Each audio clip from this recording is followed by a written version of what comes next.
Hey there! We are in 2025, and Donald Trump has unleashed a steel punch on global trade, imposing new tariffs on almost every country. But who is the victim taking the hardest hit? None other than China. In 2025, the tariffs Trump slapped on this country's goods skyrocketed to insane levels. Over 60% for regular goods, and even 200% for electric vehicles from this nation. To make it easy to understand, imagine you live in the US and you want to buy a basic phone case imported from China. Its price used to be just $10, but now, with taxes, it becomes $16. You definitely wouldn't want to buy it anymore, right? However, the strange thing is that China isn't affected by this. Instead, they even made Trump furiously accuse China of cheating, of currency manipulation. Trump claims China is deliberately making the yuan weaker. Wait, why would a country want its currency to get weaker? Don't we always want our money to get stronger? A strong dollar buys the world, lets you travel like a king. So why would they want it to be weaker, even dirt cheap? Ultimately, is this a genius financial strategy or a dirty trick called currency manipulation? In this video, we'll dive deep into why countries love cheap money, how they do it, and whether it affects the money in your pocket. Before diving in, let's talk about everything you need to know about currency devaluation and manipulation. Currency devaluation is completely different from currency depreciation. Depreciation happens naturally, just like getting sick and losing weight. For example, country A's economy is weak. Investors get scared and sell off country A's currency to withdraw capital. Supply exceeds demand, so the price drops. That's the market rule. No one is forcing it. Currency devaluation is totally different. It's like deliberately starving yourself to lose weight. It's an intentional choice by the government to lower its currency's value. And this is where the trouble begins. This action is often criticized by other countries as currency manipulation. However, not everyone who interferes with currency is a bad guy. In fact, most export countries manage exchange rates as a daily routine part of economic policy. It only becomes controversial, or manipulation, when a country does it secretly, without transparency, or pushes the currency value down unnaturally low for too long. Their goal is to make their goods unfairly cheap compared to competitors. So why do they do it? What is the real motive? Let's get into the reasons right now. Section 1. Exports. A weak currency is actually an incredibly useful tool to help make your goods cheaper when selling to other countries. Why? For example, let's say the exchange rate is $1 equals 7.2 yuan. A factory in China produces a basic t-shirt for 7.2 yuan. When exported to the US, it costs $1. That is too cheap. Anyone can buy it. But then, President Trump shows up and says, No, I will impose a 20% tariff. And boom! Now the price of that t-shirt entering the US is no longer $1. It gets hit with an extra 20 cents in tax. So the new price of this basic t-shirt is $1.20. Americans find it expensive. They immediately switch to buying shirts from Bangladesh or US domestic goods. And just like that, Chinese t-shirts have completely lost their competitive advantage. But will China just stand by and watch? No way! They unleash a special move, weakening their currency. Instead of $1 equaling 7.2 yuan, China adjusts the rate so $1 gets you 7.9 yuan. Here is where the magic happens. The Chinese factory still sells the t-shirt for 7.2 yuan. They don't lose a single penny. But when exported to the US, thanks to the new exchange rate, even after adding the 20% tax, the final price reaching the US consumer is only about $1.09. Do you see the difference? Chinese goods become cheap again, spectacularly dodging the tariff blow without businesses needing to cut their profits.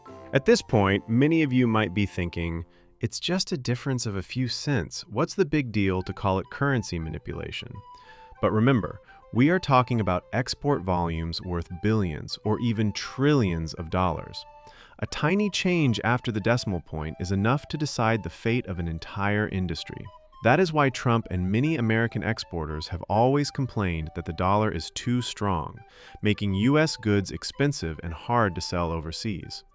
If you want to dig deeper into the power of the dollar, Watch the video, The Value of the Dollar, on our channel to get a better understanding of this issue. Section 2. Reducing public debt value. For example, the government of country A borrows $1 billion from its own people through bonds. A few years later, the government prints more money, causing the currency to lose value and inflation to double.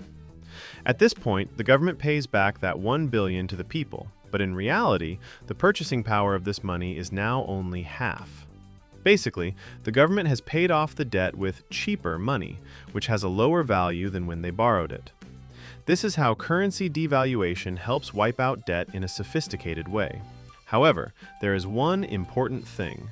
This trick only works when you owe debt in your own country's currency, domestic debt. If country A owes foreign debt in US dollars, congratulations, that country has just lost its turn. Because a weaker local currency will cause that country to spend more money to exchange for dollars to pay off the debt. Section 3. Imports. A weak currency also works like an invisible fence protecting domestic goods. Specifically, when the local currency is weak, goods imported from abroad will become terribly expensive. So, what will happen? For example, if the yuan drops in value, a new phone imported from the US will have a sky-high price. What will the people do? They will switch to buying domestic phones because they are cheaper. This is a great way to protect domestic goods without openly imposing taxes. But why don't countries just openly impose tariffs to be quick? Because if one country imposes tariffs on another, that country will, quote, retaliate by imposing tariffs back on your country. That is a trade war. But if you quietly devalue your currency, the effect is exactly the same as tariffs, but it is harder to get caught violating international rules. A pretty, quote, sneaky trick, right? But wait, exports rise, domestic goods are protected, and public debt decreases, killing 3 birds with 1 stone. So why isn't this a smart strategy, but rather a criticized trick? Because, in economics, there is a supreme rule. There is no such thing as a free lunch. So, who has to pay for this strategic party? Sad news. It is you and your wallet. So, how can the government bend the value of the money in our pockets without us even knowing? They can't just go out on the street and scream, "Money, drop in price," right? They have to use 3 main methods. Method 1. Printing more money. This is the classic move. Because the more money you print, the easier it leads to inflation. And the higher the inflation, the more the value of the currency drops. You can watch our video on "Why can't we just print more money?" and stop working to understand this topic better. Method 2. Cutting interest rates. In the video, Why Different Currencies Have Different Values, I explained that investors will invest in countries with high interest rates. To do that, they have to buy that country's money, which drives up the currency's value. So, if you want the currency to get weaker, just do the opposite. Cut interest rates. Investors seeing meager returns will feel discouraged. They will sell off that currency to find another place with higher rates. And just like that, the currency loses value. Method 3. Using foreign exchange reserves. This means the central bank buys or sells its own currency to push the exchange rate to the level they desire. This is the most direct way, and it is the method China often uses. The central bank will jump directly into the market like a shark. They will sell their own currency to the market to buy up foreign currency like the US dollar. This massive selling action increases the supply of the local currency, pushing its value down to exactly the level they want. From there, they achieve the exchange rate they need. So, China tries to weaken its money, while the US holds the dominant position in currency. Ultimately, the value of your wallet still depends entirely on the whims of the big guys, right? That is exactly why a new type of currency was born. A decentralized money system, uncontrolled by any government or central bank.